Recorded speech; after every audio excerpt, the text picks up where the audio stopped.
Hi VC, this is Aaron, Muth Alamere, and today I am entering the 5 albums contest hosted by Christina, the Vinyl Guru.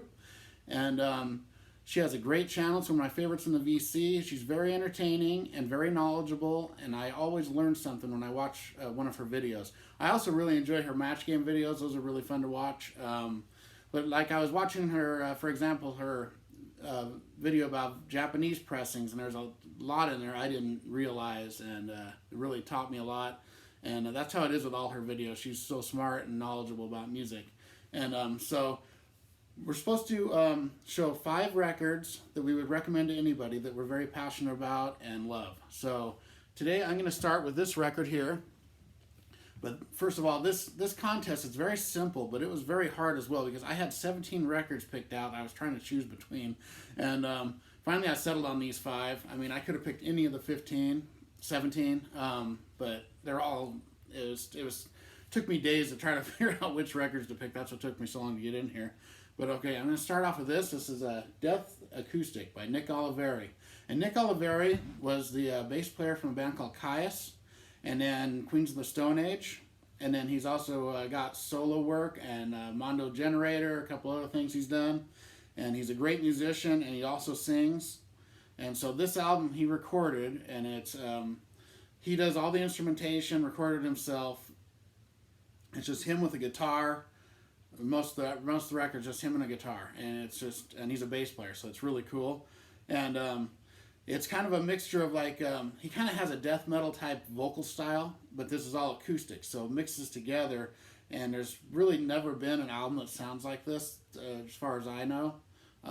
It's like an oxymoron, mixing death metal music with acoustic. They're like total opposites. So it's very unique, very good listen.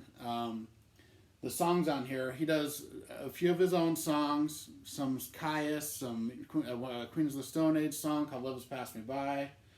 That's the Caius song. I'm Gonna Leave You is the Queens of the Stone Age song.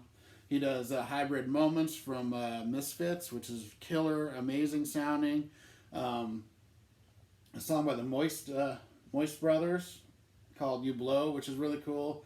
Dairy Queen, that's amazing. Start a Fight by Raw Power. And then he finished it off with a song called Outlaw Scumfuck, which was a song by Gigi Allen, who's a very controversial punk artist. A lot of these are like punk songs and from the 80s. And there's the track list here. But it's just a very good listen. I would recommend this to anybody. I mean, hard rock, heavy metal guys would like it. People that don't listen to that would like it because of the acoustic element. But some of the songs he has kind of distorted vocals on. Other ones are really clean. He's got a very unique vocal style. It's just a great record. And I highly recommend this. Nick Oliveri, Death Acoustic. Next up, this is my only one that's kind of an older record. It's from 1970. I just put this in my last video. But I love this record so much I wanted to put it in here. This is Eric Burdon, Declares War. And Eric Burdon, of course, was the singer of the Animals, who's one of my favorite bands. He's one of my favorite singers ever. This is a very weird album cover, I know. But it's kind of telling of what the album is. It's I believe this might have been the first appearance of the band War. This is Eric Burdon Declares War, because all the War records that I have are actually later years than this. So they might have done other stuff before this, but as far as I know, this is the first thing. But it's got the amazing Spill the Wine. It's one of my favorite songs. I love that song. This kind of like it almost has a feel of a live album, although it isn't. He does a really good version of Tobacco Road, and all the songs kind of flow together, and his singing is so amazing, and the music is almost like a soul, funk, psychedelic,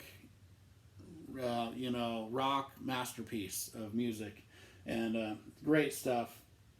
The whole second side is just kind of, it's got Birth, Mother Earth, Mr. Charlie, and Danish Pastry, and then You're No Stranger, and it just kind of flows like, kind of reminds me of the Beatles' Abbey Road, where all the songs flow together on the second side, but it's not anything like that musically. But great record. Eric Burdon Declares War. Highly recommend this to anybody that likes music. Next up, I've got a hard rock / metal band from Toronto, Canada, with a female fronted, and this is an album I've just got into in the last few years, and I haven't stopped listening to it since I've got it. This is Diamonds with Never Wanna Die, and it's fronted by Priya Panda, who's a great singer. There's the band there. There's her in the middle. And these guys, they have an aggressive heavy metal sound, but they're almost like the glam metal era mixed with a little bit of heavier edge. And the songs are very catchy. And what I really love about Priya Panda's voice is that she sings within the song, and she, like, anyone could sing these songs with her style. Like they could have a man singing them, and they wouldn't sound that much different. And she doesn't like oversing, or a lot of people just try to hit notes and oversing, and it really doesn't belong in the song. She like sings within the songs, and sounds amazing. It's just, I mean, the first song, Never Wanna Die, just punches you right in the face right when you hear it. And then it goes into Hell Is Full, which has some really killer thrash-style guitar work in there a little bit.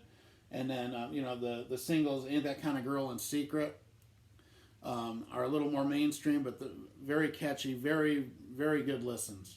And then, Better Off Dead, how it starts, she's swearing up a storm in that one. It's like an anthem, great song. Love it. Every song is good on this. Wild at Heart, killer music. And I put this in there because I believe it's they're a Toronto band. I believe that Christina's from Toronto, so I wanted to add that in there for her. This is an amazing record. Highly recommend it. Even people that don't like heavy metal would enjoy this. People that do like heavy metal would enjoy it. Great stuff. Next up, I'm going to throw in my favorite band. I got to throw a record of them in there. This is Clutch with the Elephant Riders. What can I say about Clutch? They've been going since about 92 or 3. Same band members. Neil Fallon on the vocals. You got Tim Sult on the guitar, Dan Maines on the bass, and John Paul Gaster on the drums. Amazing musicians.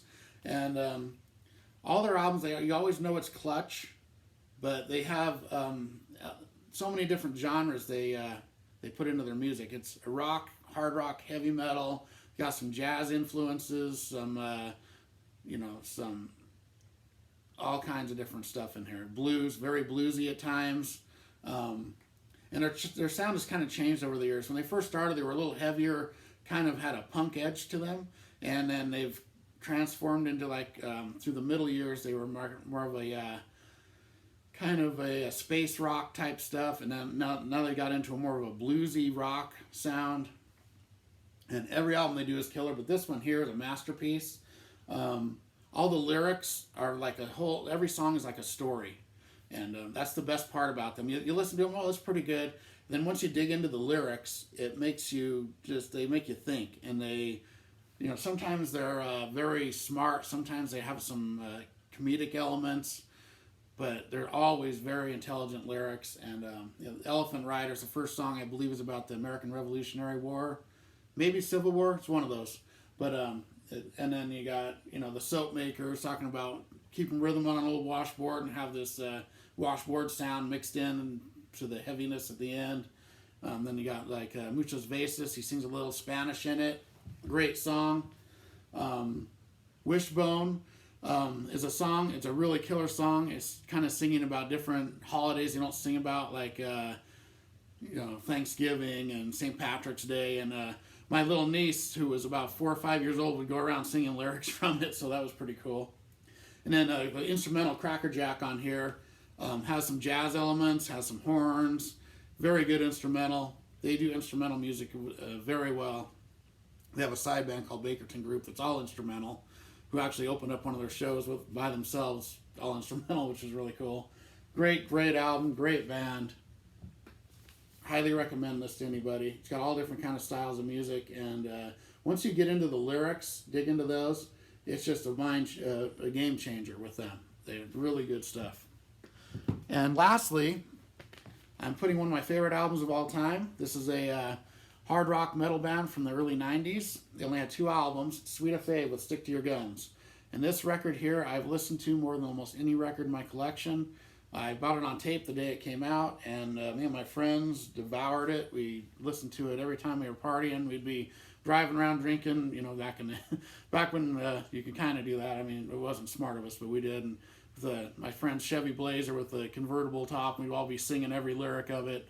And it's kind of like, say if you take old Van Halen with David Lee Roth, kind of the energy and the sound of that, mix that with a little bit of the aggressiveness and in your face of the early Guns N' Roses, and then mix in some blue collar, Leonard Skinner, Acoustic, mix that in with it. That's kind of what they sound like. They don't really sound like the glam metal pop stuff. They're really bluesy but heavy. Their drummer comes from a thrash band originally, so he has a really heavy drum style, which lends good to the music. And then they have two amazing guitarists. One of them's nicknamed Lightning and Thunder. And their acoustic stuff is just amazing. It ends with a song called Southern Comfort that's acoustic. Makes you feel like you're just laying with your window open on a summer night with the windows open, listening to the sounds. Great, great song. It's a story. Got some good rockers on here. Heart of Gold is one of the best power ballads ever made, and no one really knows it because it was never a radio hit, but it's better than like any of the ones I can think of. It's amazing. Stick to Your Guns, the song, is an epic classic. Starts out acoustic, kind of a storytelling song, rocks out at the end and goes back into the acoustic. It's just amazing, amazing record. Prince of the City, the starter, it just makes you gives you energy and just is so good. This whole album, I've listened to this so much, I never get tired of it. Highly recommend it. Stick to Your Guns from Sweet FA. So there's my 5 records there. Like I said, I could have thrown 15 more in. Easy. But great contest, Christina. I love your channel. Everybody sub to her. I know she's almost up to 2,500 now, which is amazing. And I wish you 2,500 more and beyond. And all right, everybody, keep on rocking. And there we go. Bye.